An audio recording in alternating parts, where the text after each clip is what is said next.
Today we're delighted that we've had Her Royal Highness, Princess Anne in South Africa to mark Her Majesty the Queen's 60th Diamond Jubilee.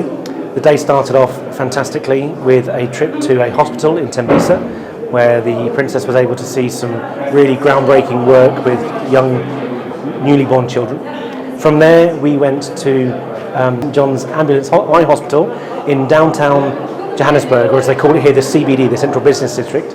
That was pretty eye-opening, if you'll pardon the pun, to see the great work that St John's, that I know the Princess is linked to quite heavily. From there we went to a very moving Save the Children project in Turffontein, again in Johannesburg, where the Princess spent a long time meeting the staff and wonderfully the children of the Coplands Save the Children Resource Centre in that part of the city. Very, very much excitement.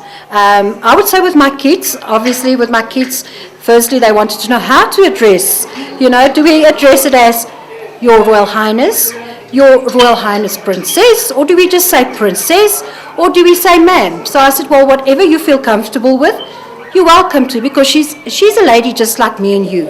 And obviously that I think is very important for us, especially in this country, and especially with the type of kids that we're working as a city in the poor community. For them it's something out of this world.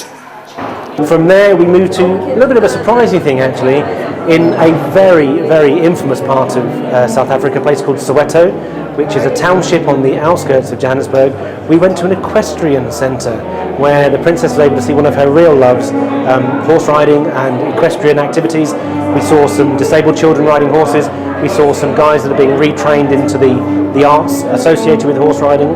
And then from there, we've come back here to Pretoria, the nation's capital, where we've finished the day off with a reception which has included over 250 guests drawn from our business, our educational, our commerce, our community sectors, and indeed the members of the South African Olympic team, in a reception to mark 100 days to go to London Olympics and, of course, Her Majesty's Diamond Jubilee.